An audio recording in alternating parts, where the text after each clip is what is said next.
চলে আসলাম আরও একটি ফাঁকিবাজি রেসিপি নিয়ে। এটা হচ্ছে শুকনো চিংড়ি মাছের ভর্তা।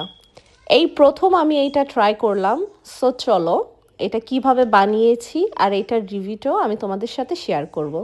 আমি নিয়ে নিয়েছি পেঁয়াজ কুচি, ধনিয়া, মরিচ, সাথে সরিষার তেল আর পরিমাণ মতো লবণ। তারপর এটা আমি ভালো করে কচলে নিয়েছি।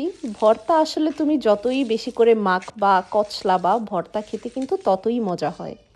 যখনই ঝাল ঝাল করে কিছু খেতে ইচ্ছে করবে, স্পেশালি ভর্তা জাতীয় জিনিস, এটা কিন্তু বেস্ট একটা অপশন। এখন যদি টেস্টের কথা বলি তাহলে চিংড়ি মাছের ফ্লেভার আমি অনেস্টলি খুব বেশি একটা পাই নাই, বাট এটা সাদা ভাতের সাথে খেতে খুব মজা লাগছিল।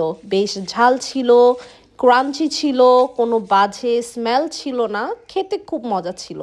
আর আমার মতো যারা বেশি ভর্তা বানাতে পারো না, this is best for you guys.